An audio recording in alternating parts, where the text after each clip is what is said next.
No, you're sitting in the chair backwards. Oh, that was an expensive joke. Hey, I'm Ryan. Welcome to day 4 of Advent of Code, where we do Advent of Code problems in Elm day by day. So where we left off on day point three part 1 here, I'm just gonna clear out and we'll take a look at problem 4. Problem 4 and 5 are both available, as you can see. Over the course of time, it's going to get trickier and trickier to keep up because, you know, life happens. Things go down. You have a weekend. You don't want to be a code boy all the time. It's not your fault. It's not your fault. But we are sticking to it, and we are going to see how many of these we can knock out. I have not looked at problem 4 ahead of time. If you're new to Elm, check out parts 1 through 3 of the series. There should be a link to the playlist below. And yeah, let's just get started and see what we have to do. So, day 4, giant squid. You're already almost 1.5 kilometers below the surface of the ocean, already so deep that you can't see any sunlight. What you can see, however, is a giant squid that has attached itself to the outside of your submarine. Maybe it wants to play bingo. So, for those of you who don't know, Advent of Code problems, we're like, right this year, we're like elves in a submarine trying to get keys at the bottom of an ocean. So that's what all this wonderful narrative you're missing out on is. Bingo is played on a set of boards, each consisting of a 5x5 grid of numbers. Numbers are chosen at random, and the chosen number is marked on all the boards which it appears. Numbers may not appear on all boards. If all numbers in any row or any column of a board are marked, that board wins. Diagonals do not count. Okay. The submarine has a bingo subsystem to help passengers, currently you and the giant squid, pass the time. It automatically generates a random order in which to draw numbers and a random set of boards, your puzzle input. For example, so we've got these are the numbers, and then these are 3 boards. So after the first 5 numbers are drawn, 7, 4, 9, and 5, and 11, there are no winners. But the boards are marked as follows, shown here. Okay, so this is these 3 boards. These are all filled in. After 6 numbers are drawn, there are still no winners. So we keep going. Finally, 24 is drawn. And it looks like board 3 here wins. Okay.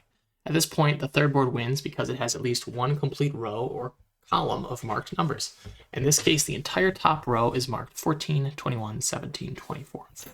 So that's what we're seeing over here. The score of the winning board can now be calculated. Start by finding the sum of all unmarked numbers on that board.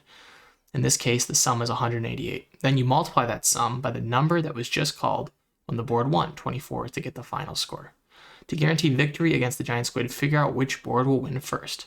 What will your final score be if you choose that board?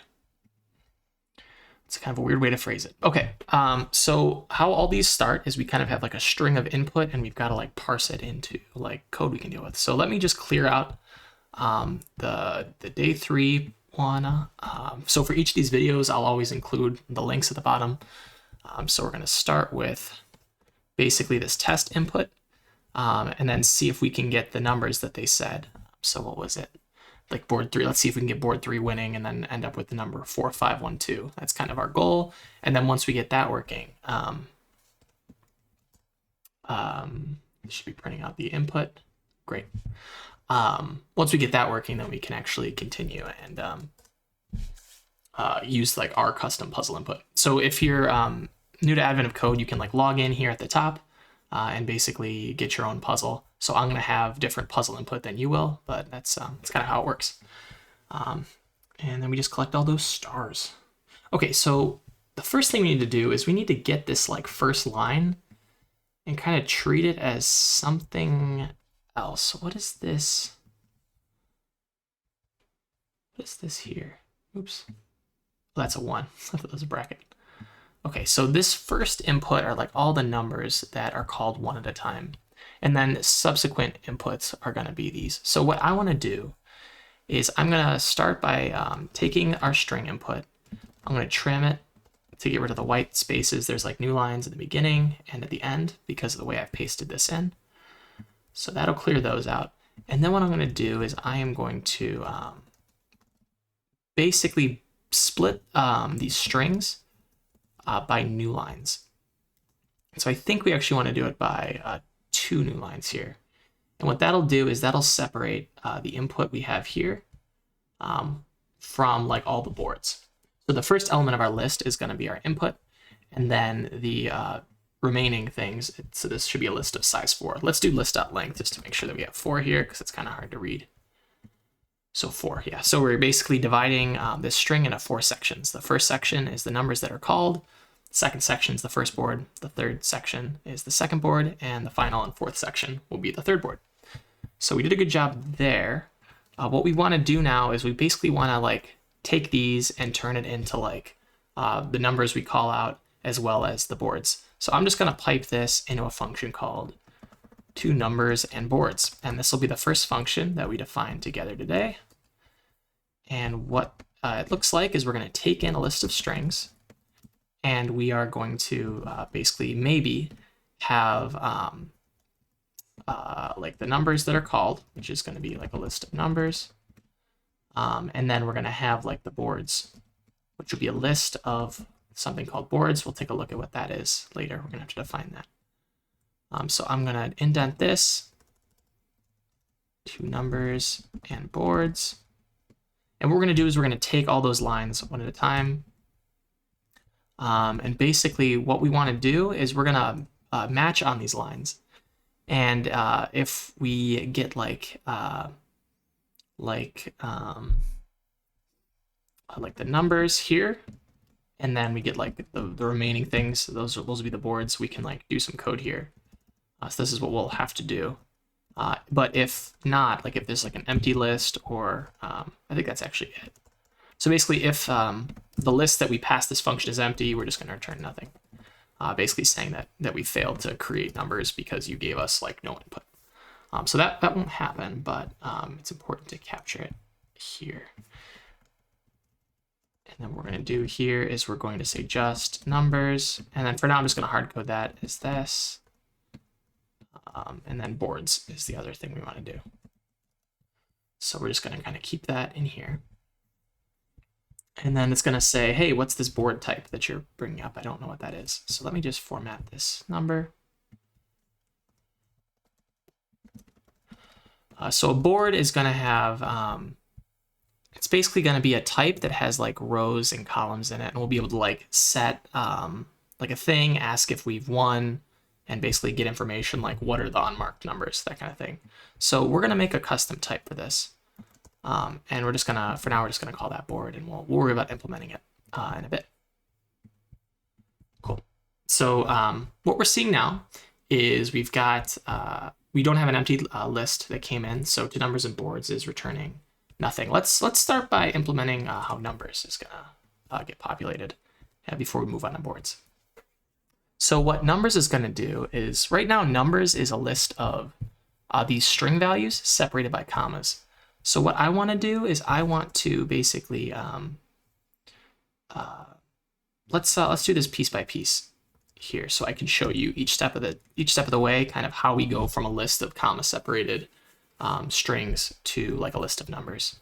So if I compile this, it should still work. Okay, no, now it should work. All right, so we're going to start with this, and then if I did numbers as is, it would be a string. So what we want to do is we want to split this string using the string.split function we used before by comma. So we have that, and now we're left with a list of strings. So this is this might be enough to do what we need to do. Maybe we don't need a list of integers because we do want a list of integers because we're going to be doing some math on them later. So the way we can turn a list of strings into a list of integers is by using filter map and string.toInt. So if you're ever curious about any of these functions that we use, the Elm docs here, you can, with Ellie, you can like click on a module and then click on the docs link, and that'll take you here, and you can look up how toInt works. So for example, toInt doesn't always succeed when you try to go from string to integer. Sometimes it can fail. So if you give it like an invalid string, like 3.1 or banana, it can go to nothing. But if you give it a valid string, it'll succeed and give you like a maybe. And that's how Elm prevents like crashing. Additionally, if we wanted to look up how filter map worked, we can search here. And basically filter map takes in a list of things that go to maybes and just gives you a list of those normal things. So the example they use is actually string.to_int. So when you use it for string.to_int, basically what happens is you end up with a list that has all the numbers without the quotes around them. And then anything that failed to parse just kind of gets omitted from the result. So it doesn't show up in the list. So when we call this, hopefully all the quotes will disappear. We'll still see 7495, but this time without quotes on the output. So that's what we get. That's great. Okay, so now that's good. I'm going to add this type annotation back in here, and it should compile because now we do have a list of ints. Let's remove it again for a sec because now we're going to do boards, and we're going to see how we can parse these boards. So if I just passed in boards as is, this would be a list of strings. So it's kind of hard to like do things like mark numbers with a string value. So what we're going to want to do is convert all these to boards. So the way I'm going to do that is I'm going to basically make a function called board from string. And we're going to use a list.map. And what it's going to do is for each string that we give it, we're going to have a way to create a new board. So I'm going to have a little comment section here. We're going to just move the board type over here. And we'll take a look at basically what the board type looks like. So board from string. Take a string and return a board. So this is going to be the string, and then we're just going to return basically this board. So if I said like empty or something, this is the type, which goes on the left over on this side, and then empty will be like the value that we create. So if I compiled this right now, we would basically just get empty, empty, empty, but we would end up with a list of boards. So what we're going to do next is we're going to make it so that board actually holds on to like information. So what's a good way to represent a board of numbers and like if things have been marked or not? So one thing that comes to mind is we can have like a dictionary that like looks up the coordinates. So if you look at this, you can have a dictionary where if you give it 0, 0, it gives you 22. If you give it, 1, 0, it gives you 13, and that kind of thing. So it's quick to do like lookups. But a good way to ask like how we're going to implement this, and this is true in Elm, this is also true in other languages you might use, is you have to think like, how is this data structure going to be used? Because right now, ultimately, we're kind of creating our own data structure, and we want to make sure that it's good at doing the things that we need it to do. So the first thing we need to do is be able to create a board from a string. What's another function that we're going to want to be able to do? We're going to want to be able to mark a certain number, right? So if I give it an integer, it should be able to basically update the board. So that's another thing we're going to want this board to be able to do. So I'm going to say board mark number. I give you an int and I give you a current state of the board. I want you to basically update the state of the board and give me back the new one. So do this, and this is going to be the number that comes in. This is going to be the current board, and basically we're gonna return the new board there. So we'll figure out how to do this. This will be like a debug.todo here.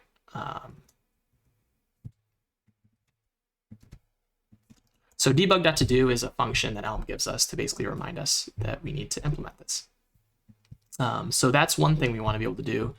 After we mark a board, we're going to want to be able to sum up all the unmarked numbers. And we also want to know if like a board has won, like basically if we've reached the win condition.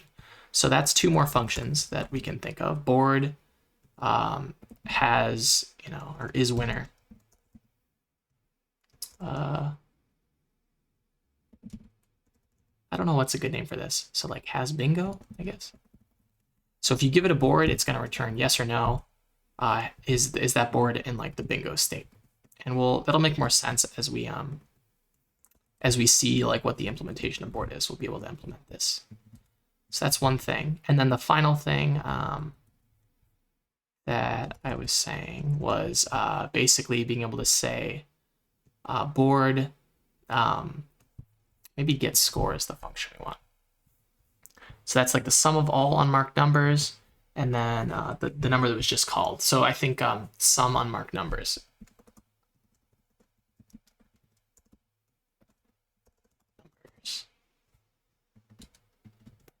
So basically this will give us an integer. So these are like the functions that we want to create for this data structure. And we don't know what we're going to use to represent it yet. So it's still kind of like, it's kind of up in the air what we're going to store.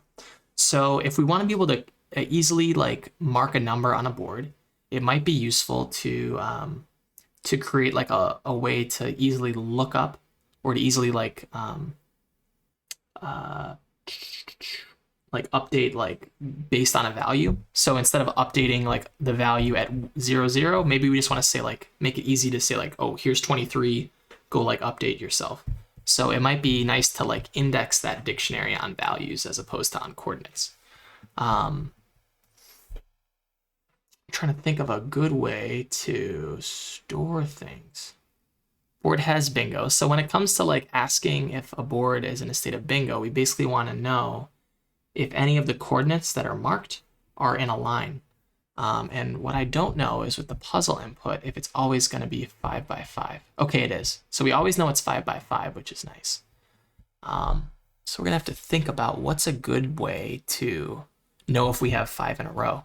And since there's no diagonals, basically what we can say is do like 5 of these numbers have the same X value, or do 5 of these numbers have the same Y value? Because if that's true, that means we have bingo. Assuming that we're doing unique stuff, right? So I think, oops, I didn't copy the function here. And then summing the unmarked numbers, it's really just a matter of being able to like loop over the values that we get. So let's start with making a, I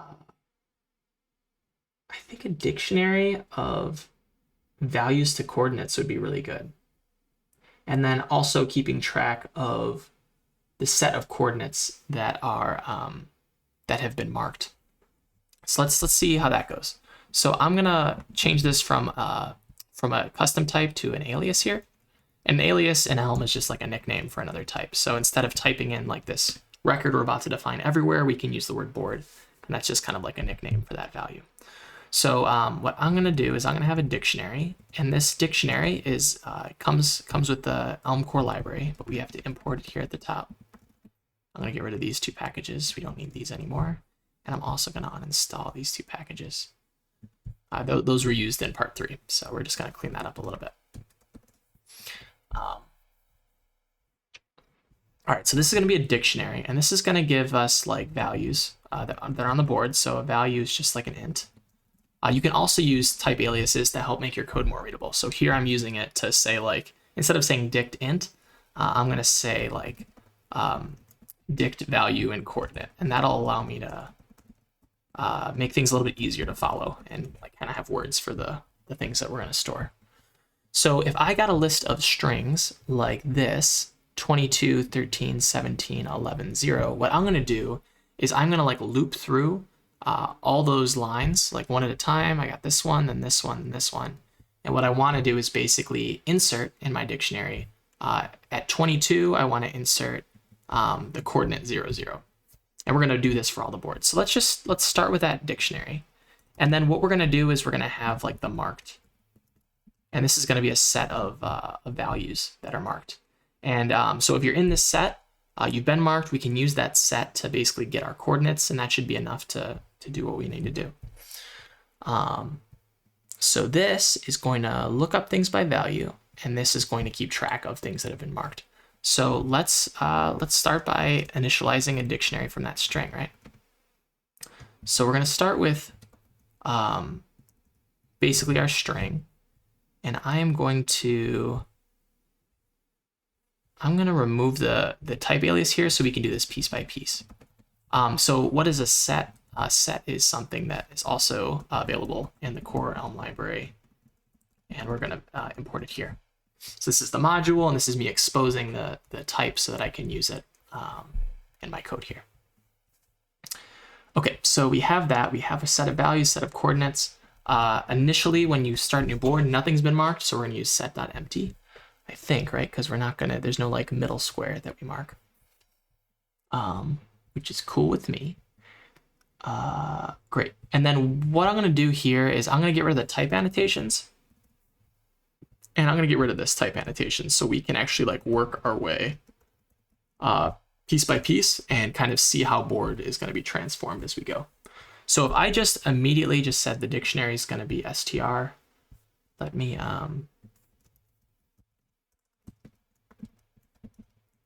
this is also going to be temporary, just so we can look at one dictionary at a time. Oops.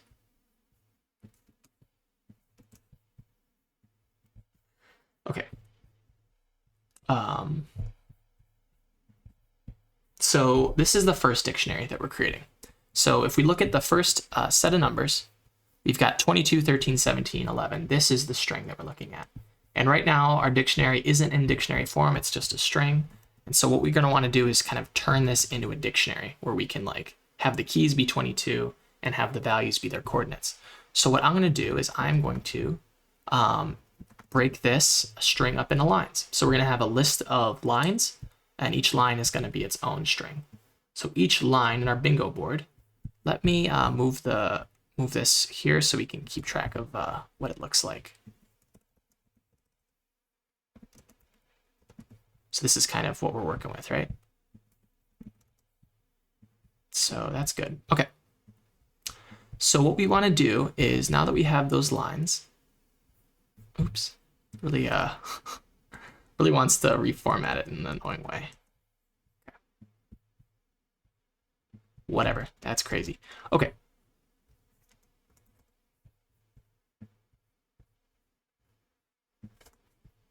All right, so that's fine. So this is what our thing looks like right now.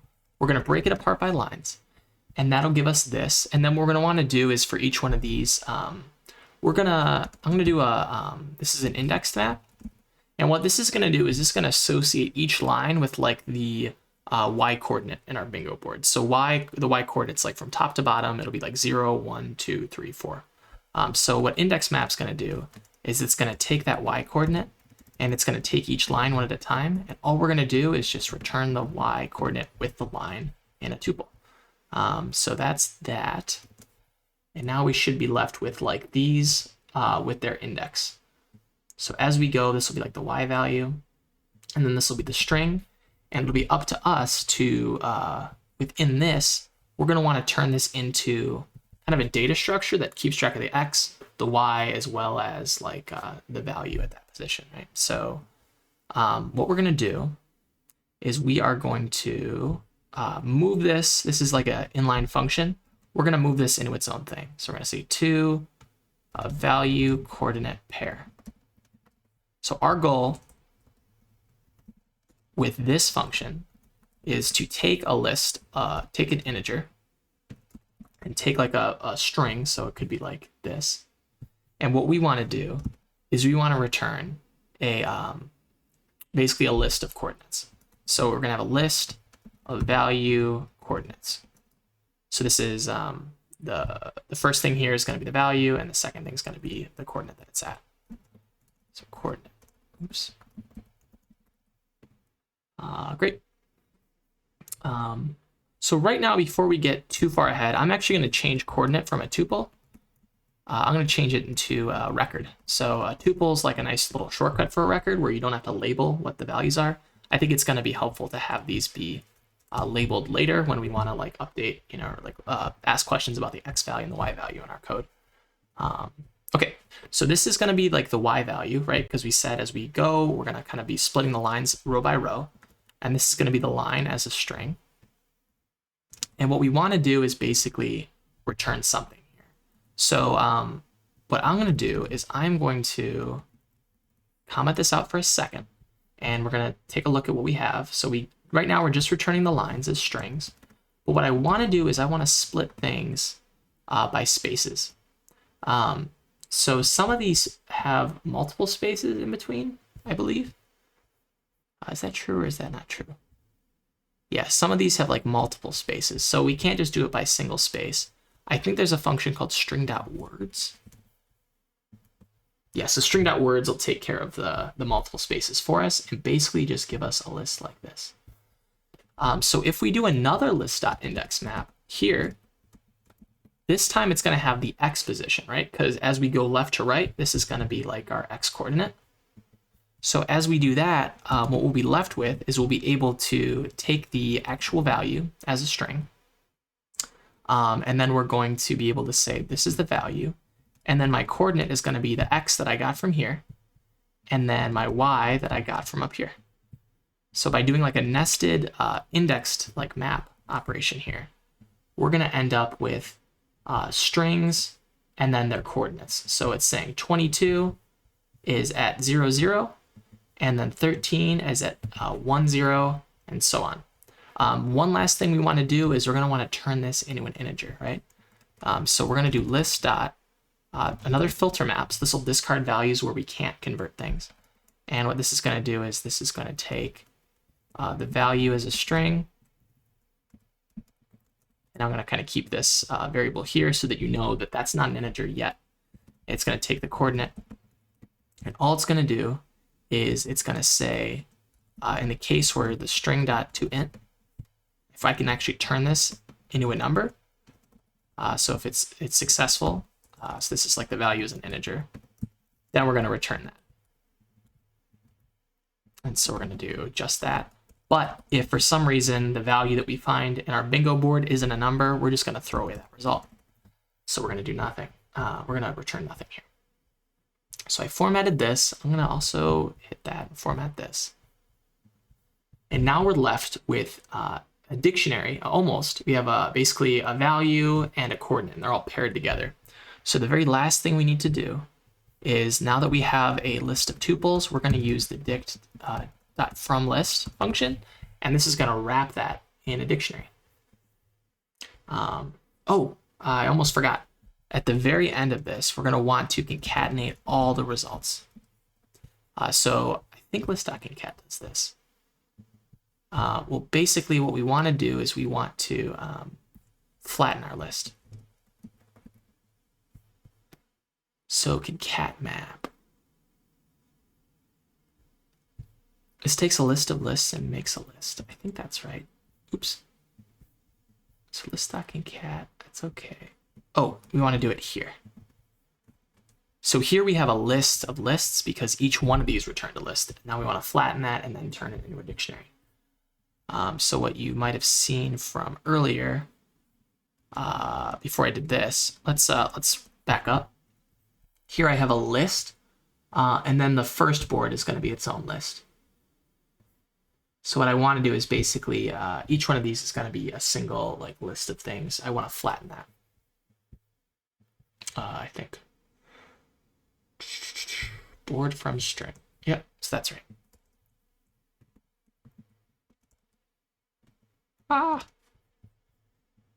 So now we're going to have a dictionary, which is great because I think that means we can use our type annotations again. Oops. So I'm going to put these type annotations back in. Again, I just removed them so we can like incrementally walk through things. But now that the types are actually correct, we can add them back in. This is going to be string to board. And again, board is just a nickname for this type. So that's how we get away with that. So boop. So we have our dictionary. It has values mapping to coordinates. And what we want to do now is we're going to want to start to implement the other board functions, right? So board.fromString works great. I'm going to do this for all the boards. So I'm going to add this back in.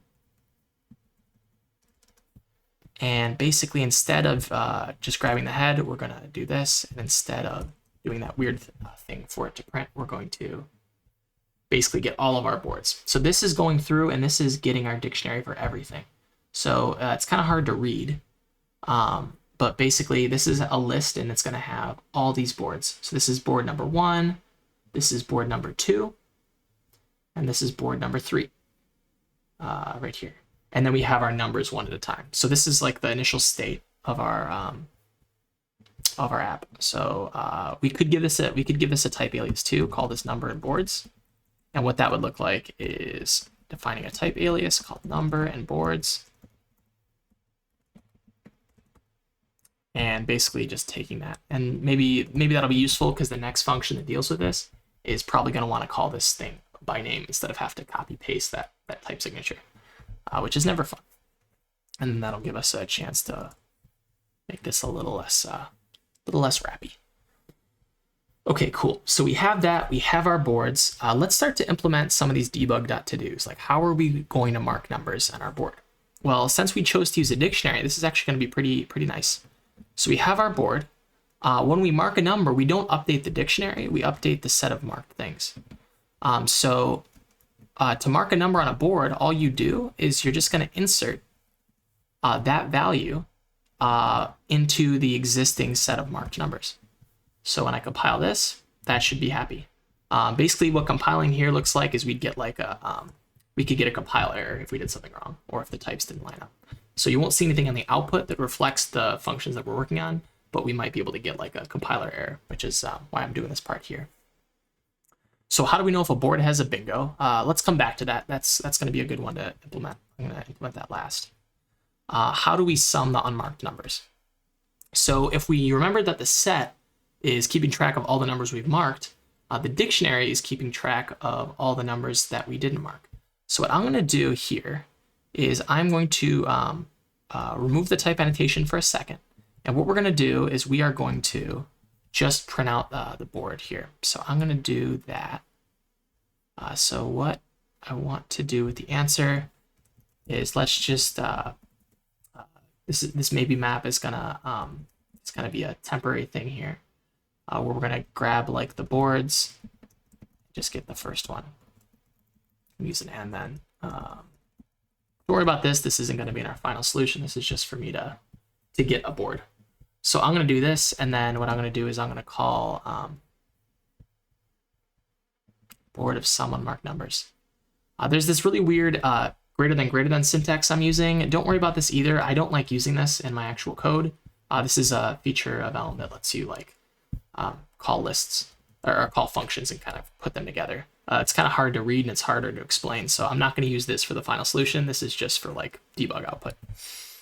Okay, so board sum of unmarked numbers. Basically right here, we could say 0, and that's what this would hopefully print out. Oops. This will be maybe.map. Okay, so just 0. Perfect. Okay, what we want to do is we're going to want to figure out how to make this work. So if we remember what our board looked like, it had this marked set, and initially it's just empty. And then it also had the dictionary of all the values mapped to their coordinates. So if I wanted to get just the keys of my dictionary, I could use this dict.keys function. And what this would do is this would give me all the values in my board, right? So 0, 1, 2, 3, 4, all that stuff. So what I can do here is I can start with the dictionary keys. I almost hit the back button, so I'm just going to save this real quick just in case that happens. That would crush my heart. So I'm going to take these keys and then I'm going to filter out the keys. Oops. So this is all the keys. I'm going to basically filter out the ones that are included in my set. So filter, keep unmarked values. So keep unmarked values is going to depend on the state of my board. So what that looks like is I'm going to give you an integer, and you're going to tell me if I should keep it or not based on if you found it in that marked set or not. So if I give you a value, what I want you to do is basically say, if this value is a member of the marked set, then that's bad. We don't want to keep it. So we're going to basically say if it's not a member, we want to keep it. And that's what this is doing. So here, if my set is empty, it does keep unmarked values. Real quick, I'm just going to hard code what it might look like to have like, let's say, what was the first number in our thing? So 7, 4, and 9. Let's say that we had gotten far enough where 7, 4, and 9 were marked in our app, or marked in our bingo game. Hopefully we'll see 7, 4, and 9 disappear from the results. And we do, right? So all of a sudden it goes from 3 to 5, 6 to 8, and then 8 to 10, which means that these numbers are not being included in our list of unmarked values, which is good. So basically, when we want to sum these up, it's going to be a lot easier. So I'm gonna set that back to empty because we do not want any values marked when we create a fresh board, right? So now that we have a list of these numbers, we can just call list.sum. So if no numbers are marked, it'll be 300. But let's say that the number 20 was marked, the sum will be 280 because 20 is taken out of the mix because it was previously marked. So that is how we can implement this function. So just like a quick recap, what this one's doing is this is saying you get all the ones that have been marked and you filter those out. And then we're left with basically the values. Dictionary.keys will get all the values. And then we just sum those up. So that's not too bad. Board has bingo is going to be interesting because this one's going to need to do some checks to see like, hey, are there any where we have like 3 in a row or something? So what I'm going to do is I need to think of a cool data structure to be able to like loop through each one of these marked values and at any point be able to say like, hey, did I find 5 in a row? So I found 5 in a row, then like ding, ding, ding, we won, right? So what's a good way to do that? I'm going to think for a second and take a sip of water.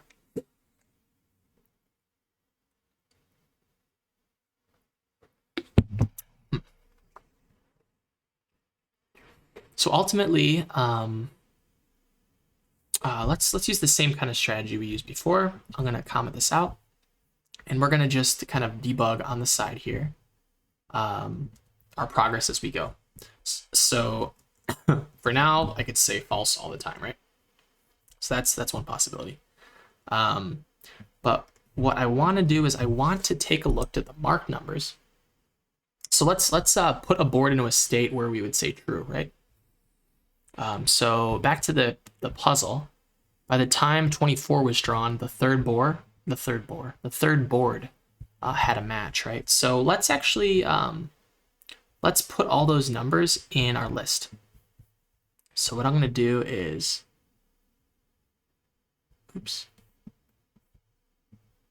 put all these numbers in our initially marked set of values, right?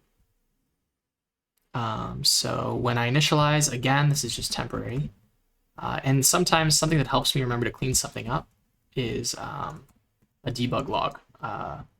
When you're making an app in production with Elm, debugs aren't allowed to be shipped. So where I work, we use Elm in production, and basically we use debug logs to prevent CI from letting us ship code that we need to come back to.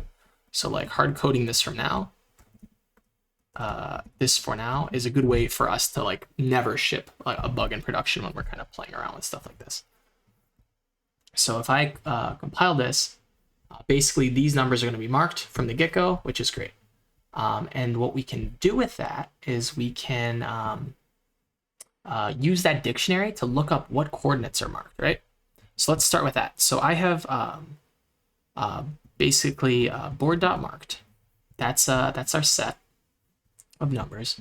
What we want to do is we want to basically loop through and get a list of coordinates. So I'm going to use this fold_L function. We saw fold_L in previous videos. It's basically reduce, if you're familiar with that from JavaScript. And what it's going to do is it's going to take one item at a time. And it's going to take like the list of coordinates that we found so far. We're going to keep track of coordinates, and each step we do, we're going to basically add to our list of coordinates here. So right now we're not doing anything. So if I do this, we should just get an empty list. But what we can do here is we can say dict.get so if we try to get the each item is going to be the value. So if we look up from our board the values, what that'll give us is a maybe integer. So we can say the case where we got like a match, we got like a coordinate, we're going to like add that to our coordinates. We're going to kind of append that to the front here. And then in the case where we failed to do that, we're going to just return the coordinates as they are. So we're not going to update our list. This is like if we put in a value like 100 here. If we try to get 100 out of the dictionary, it would have no results, in which case we don't add any coordinates. So hopefully this will get us all the coordinates associated with those numbers. And keep in mind, we're using board number. What board are we using? list.head. So what I'm going to do is I'm going to just drop the first two boards out of the way, and then this will give us like the actual boards that we have here. So what you can see here is we're going to have y equals 0 show up 5 times. That's how we know we had bingo, right? Because in the example, basically this was when we had 5 of a kind. So with this data, we have a list of our coordinates. So at this phase, when we're doing our logic, what we're left with is a list of coordinates. So I'm going to give that a variable so you can keep track of it. It's going to be a list of coordinates. So I'm going to call this marked coordinates, because I think that's a little bit more useful to understand what that means. I'm going to move this function into its own place. So this is going to be insert marked coordinate. And so we're going to start with an empty list, and we're going to kind of like loop through all of those. Before I forget, I'm just going to return the marked coordinates so that we can see it in the output on the right. And that thing that I copied into my clipboard, I'm going to paste right here. And this is going to be that function insert marked coordinate. And so again, the signature for this is it's going to take a value. It's going to take our list of coordinates, which we're building up piece by piece. And it's going to return the new list of coordinates. So I'm going to say equals here. Get rid of this parenthesis, and hopefully that format's okay. And we're going to be left with the same output on the right if my refactoring didn't fail. Okay, great. For example, if I made like a typo, Elm would help us and tell us what's going on here. So, oops, did I, yeah, it's taking a bit. This is making a request to a server to like do the compiling for us. So I'm going to, boop. There we go. So here we had a typo, and it's kind of like giving us a hint to like call it that. Okay, great. So we have our marked coordinates. Now what we need to do is we need to determine, based on that list of marked coordinates, did we find bingo, right? So list.any, actually, you know what? It's gonna be 2 conditions where we find bingo. So has 5 in a row. That's going to be a Boolean that we're going to have. So that's one way we can do it. I'm going to hard code this as false for now. Or has 5 in a column. So how are we going to write the logic for this? Basically, the final answer is going to be, do we have 5 in a row, and or do we have 5 in a column? And that's basically how we'll get our answer, right? So right now it's false and false, but let's say we did find 1 in the row, we would return true. And then this or here would make it so that we basically found bingo and this whole function returns the right thing. So now it's up to us to figure out how to check for 5 in a row. So what I'm going to do for now is I'm just going to comment this out, and we're just going to focus on this first part. And I'm going to comment this out as well, so we can do this piece by piece. So how do we know if we have 5 in a row? Well, what we can do is we can count up all the x's that we see as we loop through our marked coordinates. So just as a reminder, our marked coordinates is a list of these coordinates. And what I'm going to do here is I'm going to use list.map. And I'm just going to get the x values, right? So I see 3, 2, 1, 2, 0, 1. These are all the x values for the coordinates we have. And what we want to do is we want to count up how many we found along the way. We could write something like that by hand, but I have the feeling that the list.extra package is going to have something that does this for us. And it's just going to take us a bit of head scratching to figure out which one of those functions is the one we want. So this is going to be like count. Count, I'm going to look for count. Map accumulating, I don't know about that. Okay, this is counts how many. This is going to occurrences. I'm like looking up keyword. Occur. Is there anything out there that will take a list of numbers and count them for me? Basically, group. Maybe group is a good number. Group. Group. by.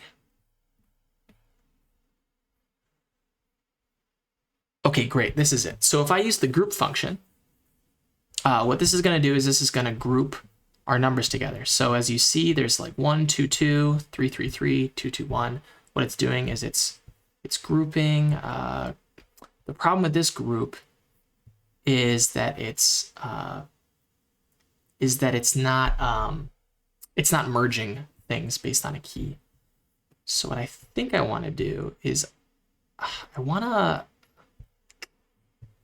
it's like group is close. It might just be easier to just write this by hand, because I don't know if I can find I don't know if I can find what I'm looking for here. So let's just scroll to the top and see what's available. So list.extra, there's last, there's init, there's get at, there's uncons, which is like remove, maximum by, maximum width.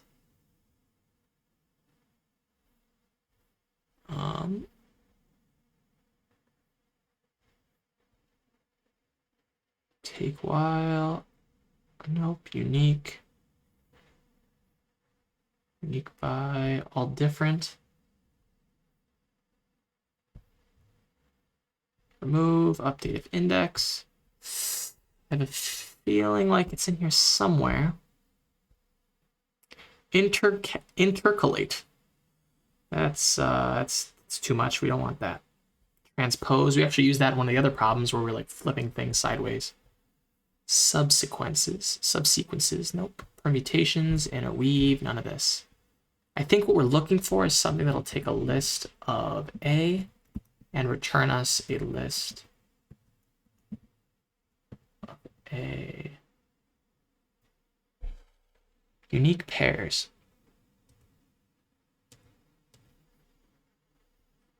So what I'm trying to find is based on the type annotation. Oh, this might be it. Gather equals. Group equal elements together. This is different than group because this will contain all the elements. So I think gather equals is right. So this function exists, gather equals, we found it. And what we're going to have is we're basically going to have these lists. And we can just ask, is like the length of this list 4 or greater? Really 4 is all we need to do. But let's use that function and see how it goes. So what I'm going to do is I'm going to say import list.extra. At the top, I'm going to hide this so we get our full width code span back. And what I want to do is for these x's, list.extra dot gather equals. Just there's only so many names, it's just a matter of time.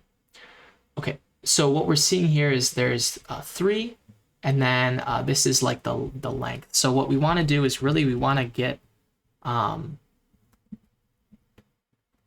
basically the second item in the tuple.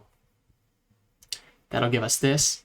And then if we know for each one of these, if we basically ask for the length, if that length is 4, then we know we have a match. So list.any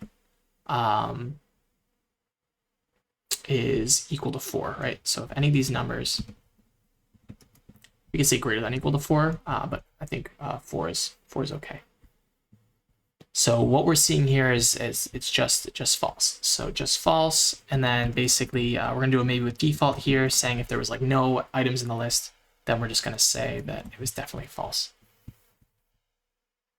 Oops. Oh, sorry. This is already a Boolean. So where we're left here is this is a Boolean, just false. And all this logic is the same. The only thing that changes is that we're going to use X in one case and Y in another. So what we're going to do is we're going to kind of parameterize this, make this a function. So I'm going to say has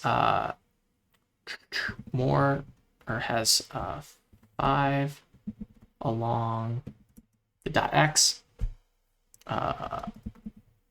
So I'll just do that. Has 5 along axis this. And that has 5 along axis y. Actually, 5 in a row is y. Doesn't really matter. It's just to help us know what's going on. It has 5 along axis, or sorry, yeah. So it has 5 along axis is going to be something that takes a coordinate and returns an integer. So that's like .x, .y. Those are both integer properties. So that's what this is. And then what we want to do is return a Boolean. So S5 along axis, and then axis function, which is going to be either the .x or the .y. We're going to paste this, and then we're going to use axis function instead of always using this x. Or we can also say toInt here. This is So now when we do compile, we get a just true, and that's because if we look at the length that we have here, we do have 5 in a row.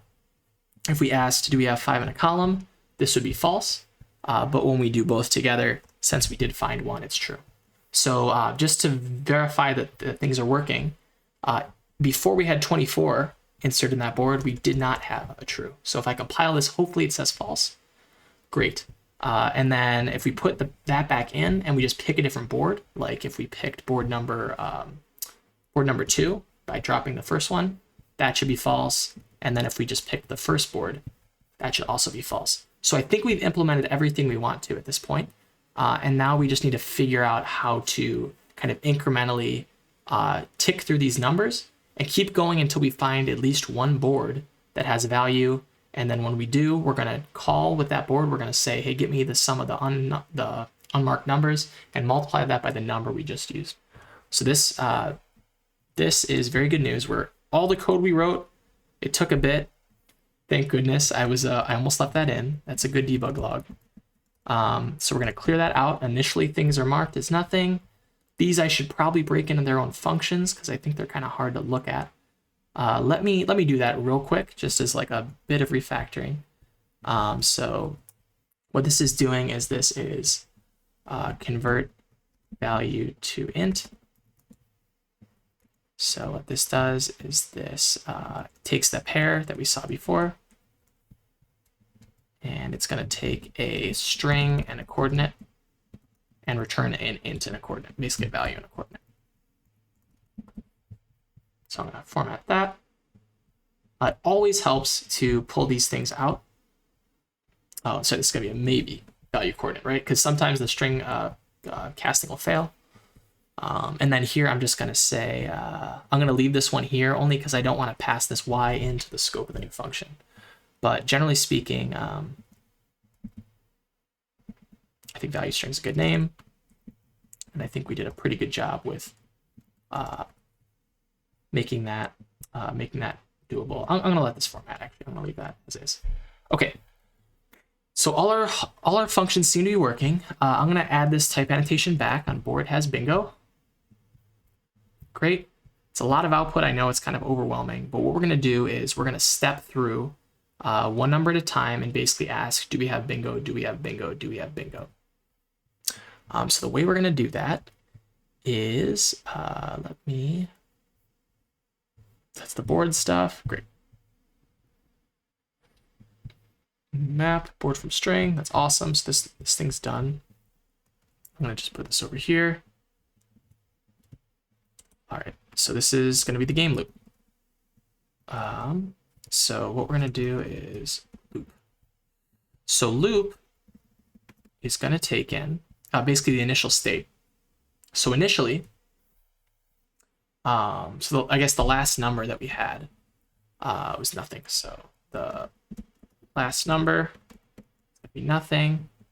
This is going to be like our state that we're keeping track of.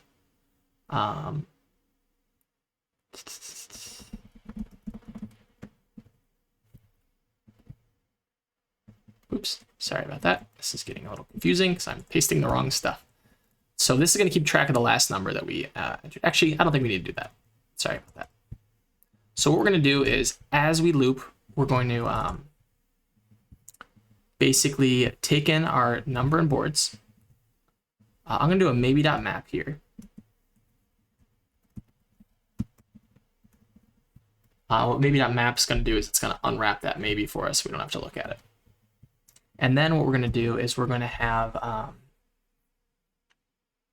basically we're going to keep looping, And as long as the game's still running, we're going to return like the new number of boards. But what we're looking for ultimately at the end is an integer.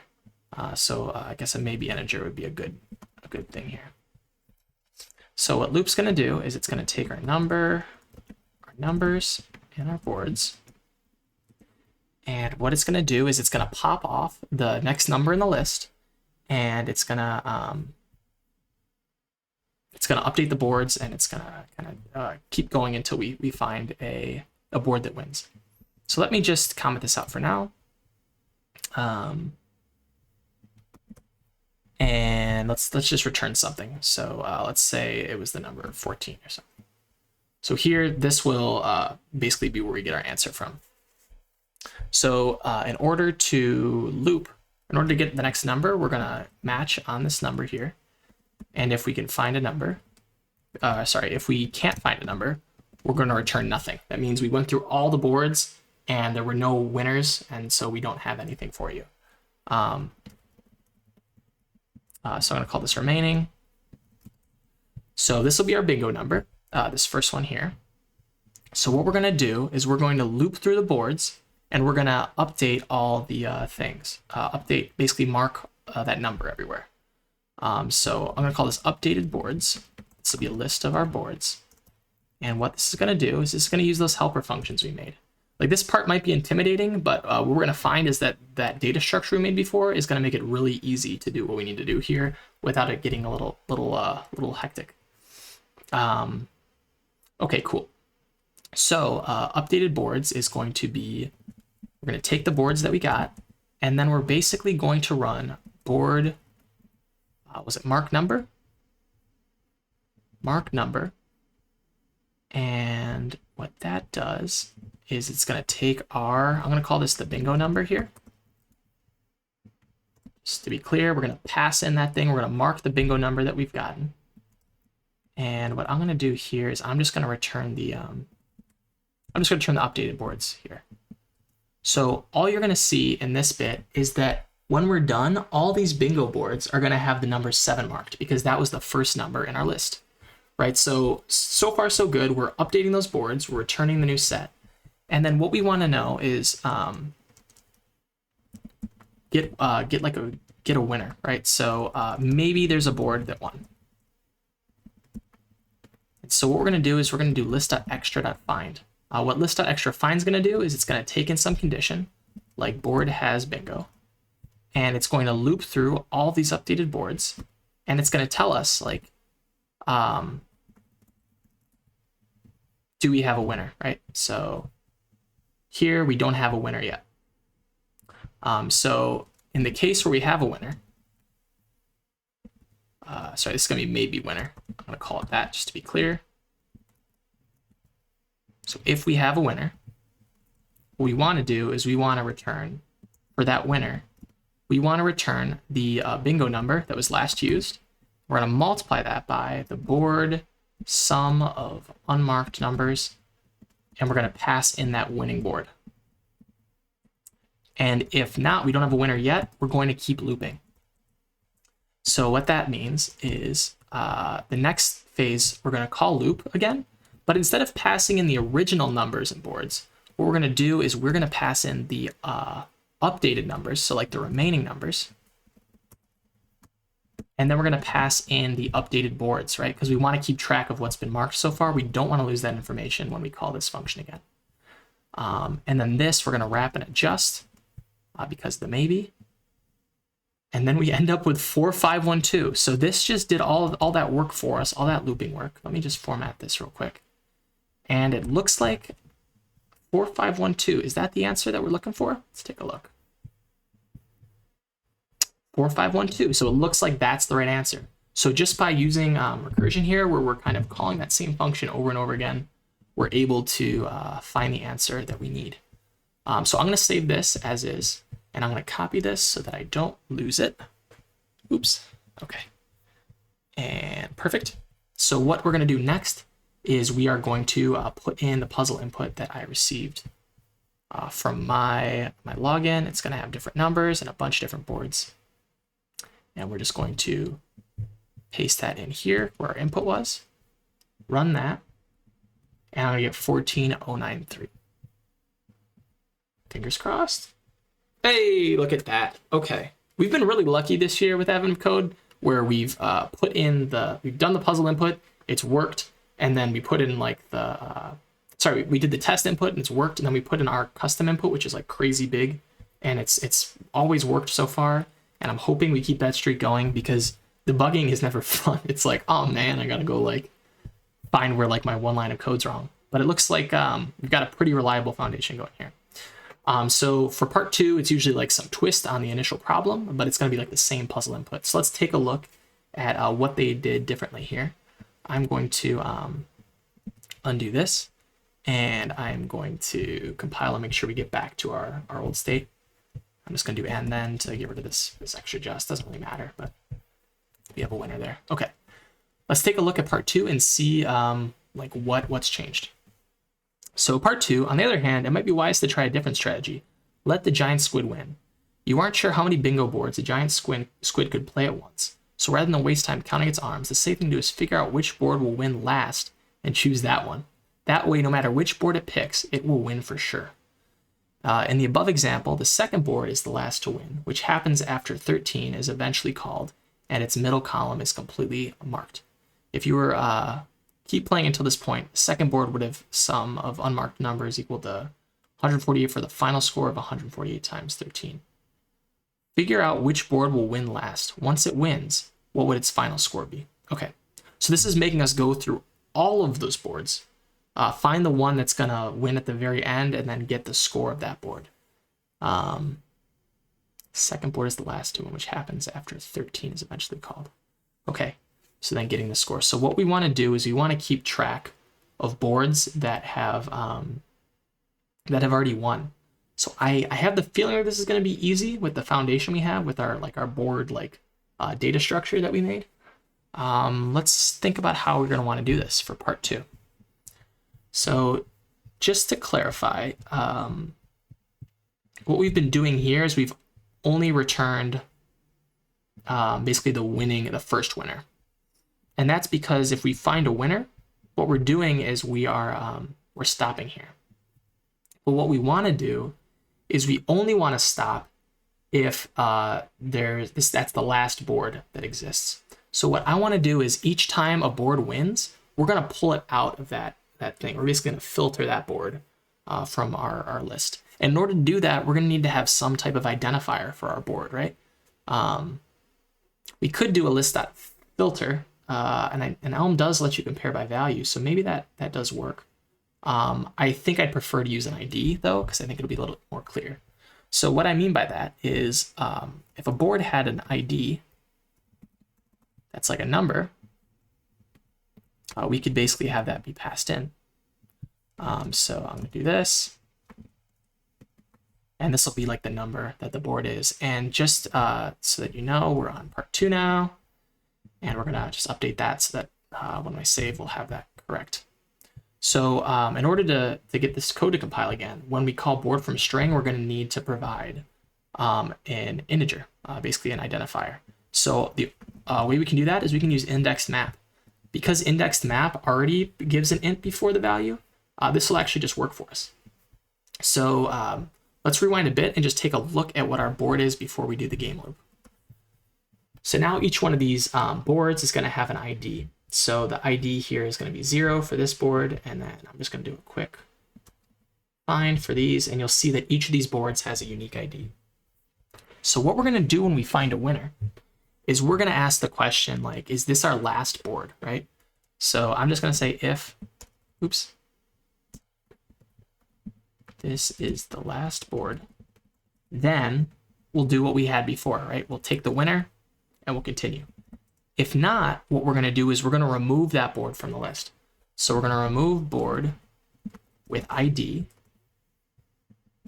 and then we're just going to take the winner's board ID, right? So remove board with ID is going to be what we're going to loop with. So here, I'm going to do that, and then instead of just returning the updated boards, we're going to make one function here. Put that right back. Remove board with ID, and what it's going to do is it's going to take an ID, to be an int. Again, we can use a type alias here to make this a little bit clearer. So instead of this, we can say, hey, an ID is an alias for an int. So everywhere in the code base where you see int, now you don't have to be confused if it's a an ID or a value, because we're going to use those annotations throughout our code base.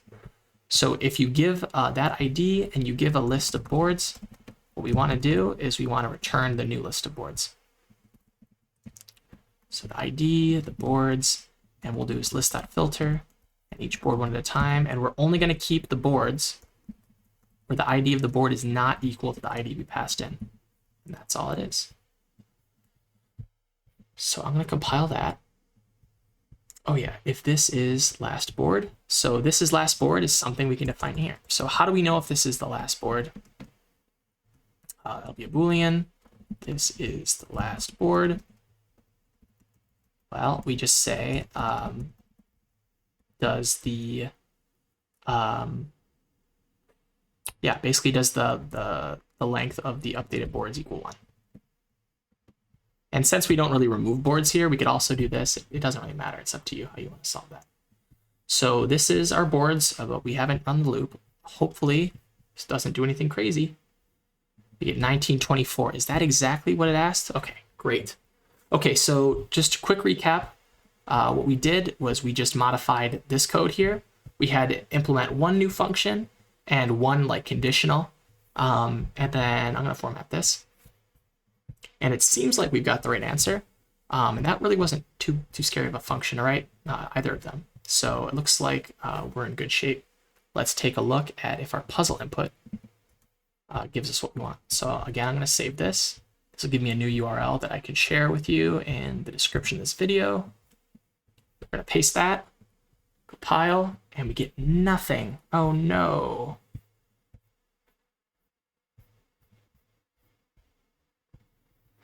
Nothing.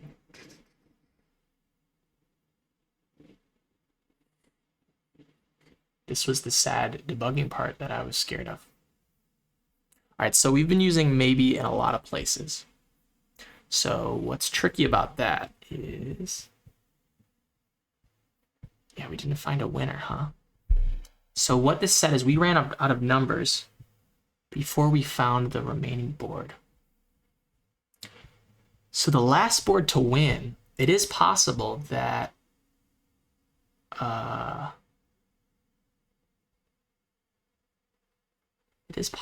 no boards get called with that. So maybe what we're doing is we're overshooting it. So I'm going to make one modification to our algorithm and see if this fixes it. And what I'm going to do is a number in boards is going to have one more piece of information, and that's going to be the last board that won, okay? So what we're going to store is the last winner here. That's maybe going to be a board, okay? So what this is hopefully going to do is keep track of that last winner so we don't lose it. I think what's happening is that there's some boards that never win, and so we never get to that win condition. We're running out of numbers before we get there. So to test that theory, before I do this, what I can quickly do is just hard code something. Right? Just say make some ridiculous board up where the dictionary is empty. So if we see this in the output, then that is the state that we're getting into. So if we see an empty dict and an ID of 9099, then we should be okay. Oops. Oh, sorry, this is marked. Set.empty. Oh, this is maybe int. So okay, so even easier. I can just say if we see 999, then that's the case we're getting to. Okay, so we are hitting that code. So my hunch, I think, is right. Actually, that's the only way this code could terminate, right? This is the only way it doesn't keep looping. So what I think we should do is we should keep track of the last winner we saw, so that we know who they are. I don't know the pronouns of the winner, the winning bingo board, but keep track of that last board that we saw, and hopefully, if we do that, then we'll be able to return that instead, and have one opportunity to do that. So just to be clear about what that looks like, is that when we create the numbers and boards here, we're going to set that to nothing initially. And we can let the Elm compiler kind of walk us through this too, if I just want to hit the button. What it's going to do is it's going to tell us where we're missing that new code. This is like one of the strengths of the language. So last winner here is actually going to be just winner. So this is where we're going to set it, right? When we loop again, we're going to say, hey, and by the way, this is the last winner I saw. If I compile this, it would still fail because this function needs to keep track of the last winner. If we didn't have a winner that round, we just want to keep whatever we had before. We don't want to change it. We're not going to clear this out to nothing, for example. So I think that would do it. So we're back with nothing, which is good. But now what we're going to do is we're going to return the last winner. And we're going to have this. I'm going to move this into a function, which is, we should have the last winner and the last bingo number, right? So this is going to be winner, bingo number. So I'm going to actually change last winner and number. What we can also do here is I can just get the score. I'm going to just call that last score. That's a lot easier to keep track of. So what this is going to do is this is going to say score. This is going to be the score, and then the last score is what we're going to keep track of, not the winner. The reason I was trying to get the bingo number, the winner in there, was because I wanted to I had to do this math again, but I think it's a lot clearer to just rename this last score. And really the easiest place to do that is here. So again, since that's a maybe, that's going to work out for us. And what we want this to do is store that last score. Cool. So who's not calling last score? Oh, this will be just the score that we got. So just 0.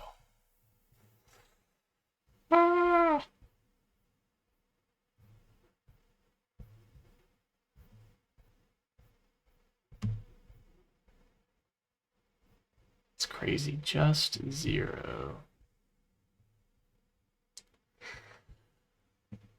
I don't think 0 is the answer.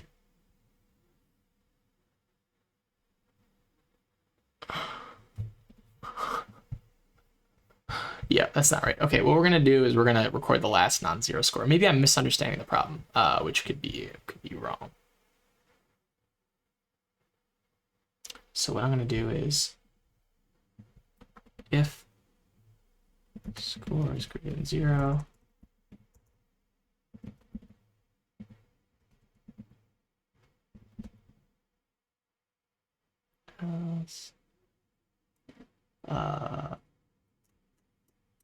we're just going to keep the last score. I feel like I'm doing something silly here. 2288. 19 seconds to wait. They're trying to prevent me from mining it. So what I tried to do here, let me just reread this while I wait. So rather than waste time counting its arms, the thing to do is to figure out which board will win last. That way it doesn't matter. And then something like that, the second board is last to win, which happens after 13. Which board will win last? It's kind of crazy that 0 could even be an option.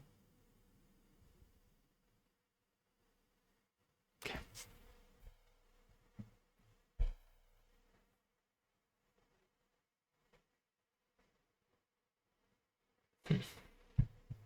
Okay, let's try it again.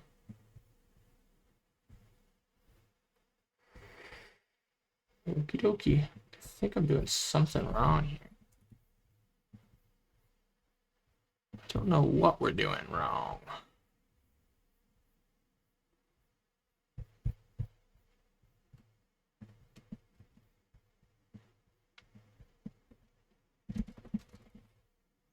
Yeah, I think I have a misunderstanding of the problem. So let's just go back to day 4.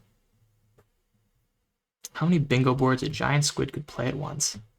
So rather than waste time counting its arms, the safe thing to do is to figure out which board will win last and choose that one. That way, no matter which board it picks, it will win for sure. In the above example, the second board is the last to win, which happens after 13 is eventually called and its middle column is completely marked. If you were to keep playing until this point, the second board would have a sum of unmarked numbers equal to... Oh no, I think multiple boards are winning. That's probably the bug. I think multiple of our boards are winning in one, like if I put one number in and I'm only removing one at a time. I don't think I'm handling that one part of the logic correctly. So let me just let me get rid of this if here, because this makes me feel weird. This feels like something, but this is gonna, I want to remove the winners.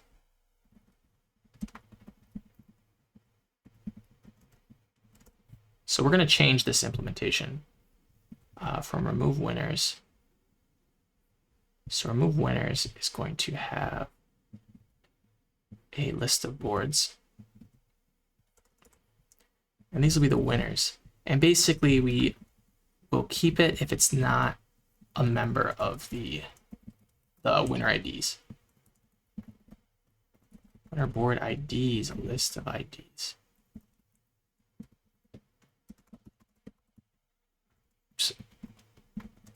I think that's what's going on, because if we do that wrong, okay. So we basically want to keep the ones that are not in the winning list.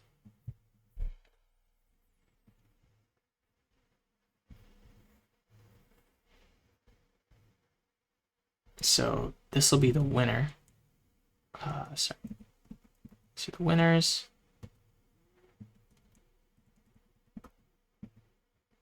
I don't know if that's it, because I don't know how you determine who went last, if this is even possible.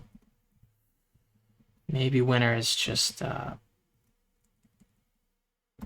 first. This is kind of crazy. Is this right? Oh, list of boards. Sorry. Winner is not a type.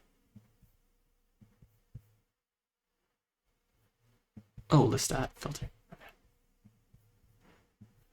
17388. I did something. Something new happened. Hey, that was it. Okay. So to recap what happened there is each time I was looping through, there could have been multiple winners and I wasn't eliminating them. I was basically like keeping them around. And then the next number came and I added another number, which lowered the score. So I guess the clue that I had a lower score was an indicator that I was going too far into the boards.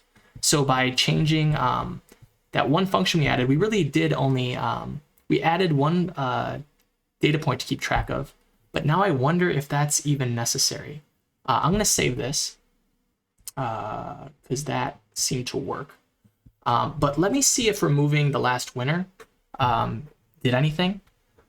So if I get rid of like last score, for example, does this still give me the right answer? Because there might be a simpler solution here.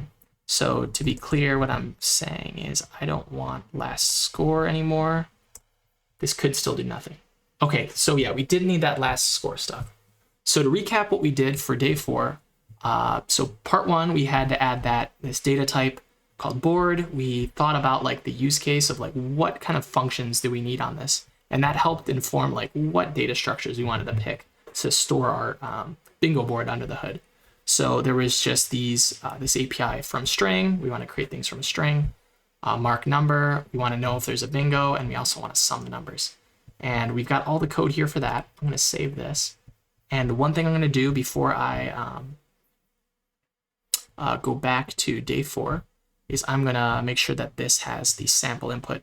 So if you're looking at the code, you don't have to scroll through my crazy puzzle input, because that's a lot of numbers to look through. Okay, great, 1924. So I'm gonna save that again. I'm gonna copy that link before I forget it. And sorry, my microphone's in the way of my head, so I can't see sometimes. Okay, so all we did between part 1 and part 2, to recap, is we said, hey, we're gonna keep track of a list of winners this time, because we should have been doing that the first time and filtering out more than, or actually we're gonna need to do this for the remove function. So we added a remove function here, which removes winners as we loop. And then we also added a last board check to say, am I on the last board or not? And with those two things combined, we were able to get the right answer. So thanks for sticking through. It was kind of a tricky ending there, but I'm glad we got through it. If you have any questions, feel free to leave them in the comments. If you like the video, feel free to like it. But I'm gonna attach links to like the Elm Slack over there. You can just at me at Ryan if you have any questions. If you like the video, just say nice things to me. I enjoy that. But thanks so much for watching. I will include a list of these links as well as resources that I used. And I'll see you in day 5. Take care, and yep, see you on the internet.